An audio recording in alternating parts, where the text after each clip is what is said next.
اعوذ باللہ من الشیطان الرجیم بسم اللہ الرحمن الرحیم۔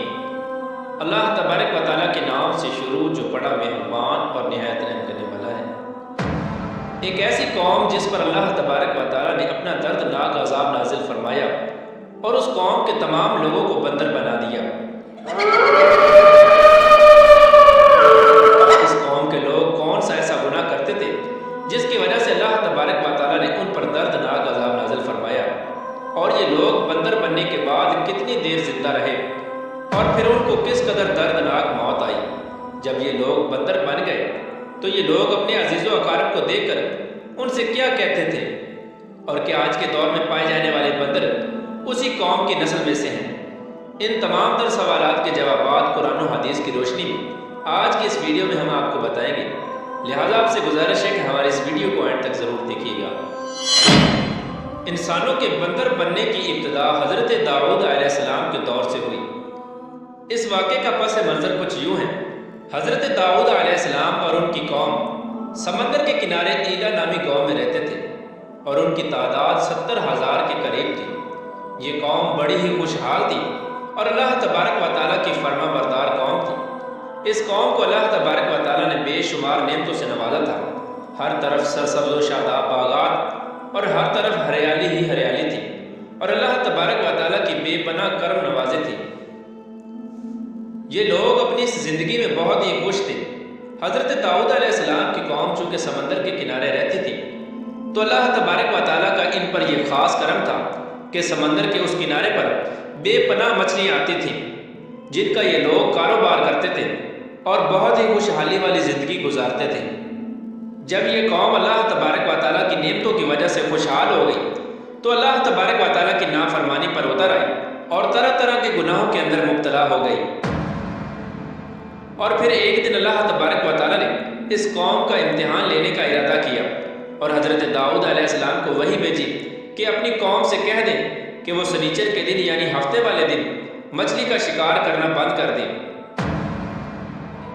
اس طرح اللہ تبارک و تعالیٰ نے حضرت داؤد علیہ السلام کی قوم پر ہفتے والے دن مچھلیوں کا شکار حرام فرما دیا، اور پھر یہاں سے اس قوم کی بربادی شروع ہو گئی۔ حضرت داؤد علیہ السلام نے اپنی قوم کو بتایا کہ اللہ تبارک و تعالیٰ نے ہفتے والے دن مچھلیوں کے شکار کو حرام قرار دے دیا ہے، تو وہ لوگ بہت ہی زیادہ پریشان ہو گئے اور ساری قوم سر جوڑ کر بیٹھ گئی، کیونکہ ہفتے کا دن ہی وہ دن تھا جس میں مچھلیاں وافر مقدار میں آتی تھیں اور خود بخود کنارے پر آ جاتی تھی، اور باقی دن ایسے تھے کہ بہت کم اور نہ ہونے کے برابر مچھلیاں پکڑی جاتی تھیں۔ اس قوم کا گزر بسر چونکہ مچھلیوں کے شکار پر تھا، اس وجہ سے اللہ تبارک و تعالیٰ کا یہ حکم سن کر یہ قوم پریشان ہو گئی۔ یہ نہیں جانتے تھے کہ اللہ تبارک و تعالیٰ کی طرف سے یہ ایک آزمائش ہے۔ پھر ایک دن شیطان نے ان کو وسوسہ ڈالا کہ سمندر سے نالیاں نکال کر خشکی میں بڑے بڑے حوض بنا لیے جائیں۔ جب ہفتے والے دن مچھلیاں آئیں گی تو وہ نالیوں سے ہو کر ان بڑے بڑے حوضوں میں آ جائیں گی، اور اس طرح پھر ان نالیوں کا منہ بند کر دیا جائے، اور پھر اگلے دن یعنی اتوار والے دن ان کو پکڑ لیا جائے۔ شیطان نے اس قوم کے لوگوں کو برگلایا کہ اس طرح ہم ہفتے والے دن شکار سے بھی بچ جائیں گے اور مچھلیاں بھی ہاتھ آ جائیں گی اور وہ بھی پکڑی جائیں گی۔ بہت سے لوگوں کو یہ ہلا بازی اچھی لگی اور انہوں نے ایسا کرنا شروع کر دیا اور سمندر سے چھوٹی چھوٹی نالیاں نکال کر بڑے بڑے حوضوں میں ڈال دی، جس کے ذریعے وافر مقدار میں مچھلیاں ان حوضوں میں داخل ہو جاتی۔ اس قوم کے بدبخت لوگوں کو شیطان کا یہ ہیلا بہت پسند آیا، لیکن اس قوم نے یہ نہ سوچا کہ جب مچھلیاں سمندر سے حوض میں آ کر قید ہو گئی تو پھر مچھلیوں کا شکار ہی ہو گیا، اس لیے یہ شکار بھی ہفتے والے دن ہی قرار پایا جو اللہ تبارک و تعالیٰ نے حرام قرار دیا تھا۔ اس موقع پر یہودیوں کے 3 گروہ ہو گئے۔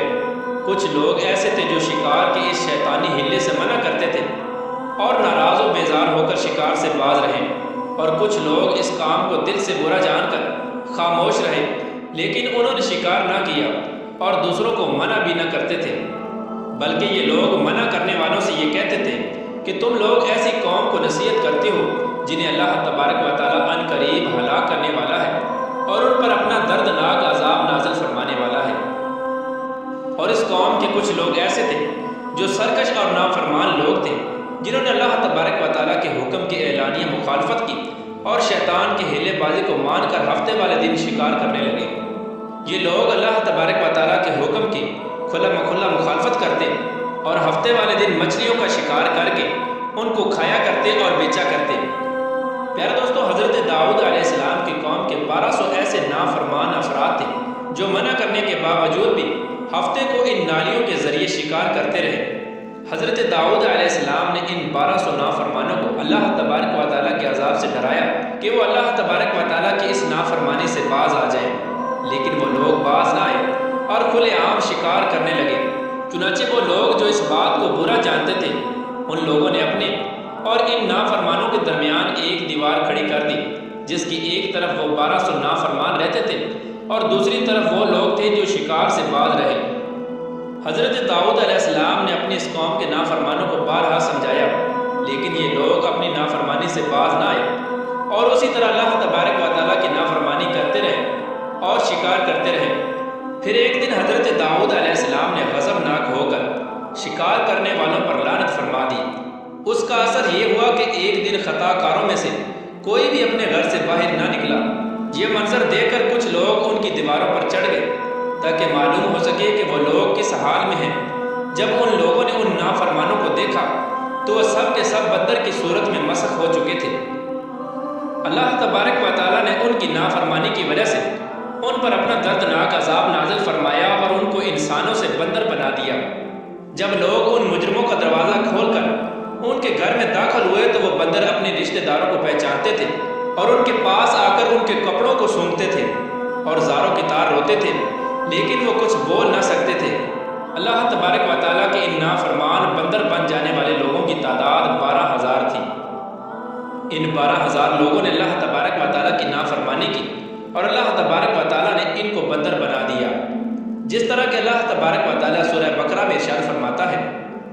اور بے شک ضرور تمہیں معلوم ہے تم میں کہ وہ جنہوں نے ہفتے میں سرکشی کی تو ہم نے ان سے فرمایا کہ ہو جاؤ بندر دھتکارے ہوئے۔ اس طرح حضرت داؤد علیہ السلام کی قوم کے 12,000 نافرمان بندر بن گئے۔ یہ لوگ 3 دن تک زندہ رہے اور اس دوران یہ کچھ نہ کھا سکتے تھے اور نہ ہی پی سکتے تھے، بلکہ یوں ہی بھوکے پیاسے سب کے سب ہلاک ہو گئے اور 3 دن کے اندر سب کے سب مارے گئے۔ اور وہ لوگ جو ان نافرمانوں کو اللہ تبارک و تعالیٰ کی اس نافرمانی سے منع کرتے تھے، اللہ تبارک و تعالیٰ نے ان کو اس عذاب سے سلامت رکھا، اور وہ لوگ جو اس شکار کو برا جان کر خاموش رہتے تھے، اللہ تبارک و تعالیٰ نے ان کو بھی اس عذاب سے سلامت رکھا۔ پیارے دوستو، اب بات کرتے ہیں کہ آج کے دور کے بندروں میں سے کیا کوئی بندر ان کی نسل میں سے بھی موجود ہے، یا آج کے دور میں پائے جانے والے بندر انہی بندروں کی نسل میں سے ہیں؟ اس کے متعلق روایات میں آتا ہے کہ حضرت عبداللہ بن مسعود رضی اللہ تعالیٰ عنہ سے روایت ہے کہ حضور پاک صلی اللہ تعالیٰ علیہ وآلہ وسلم سے کسی نے سوال کیا کہ آج کے بندر کیا حضرت داؤد علیہ السلام کی قوم سے ہیں؟ تو حضور نبی کریم رؤوف الرحیم صلی اللہ تعالیٰ علیہ وآلہ وسلم نے ارشاد فرمایا کہ اللہ تبارک و تعالیٰ جس قوم پر عذاب بھیجتا ہے یا ان کی شکلوں کو مسخ کرتا ہے تو یہ عذاب انہی پر ہوتا ہے جن پر وہ عذاب نازل ہوا تھا، اور اس کے بعد اللہ تبارک و تعالیٰ ان لوگوں کو ہلاک کر دیتا ہے اور ان کی آگے نسل نہیں بڑھتی۔ اس لیے یہ بات غلط ہے کہ کچھ لوگ یہ سوچتے ہیں کہ آج کے بندروں میں بھی حضرت داؤد علیہ السلام کی قوم کے بندر بننے والوں کی نسل موجود ہے۔ ایسا کچھ بھی نہیں ہے۔ وہ لوگ صرف اور صرف 3 دن زندہ رہے اور اس کے بعد سب کے سب ہلاک ہو گئے، اور اللہ تبارک و تعالیٰ نے اس قوم کے نافرمانوں کو صفحہ ہستی سے مٹا دیا۔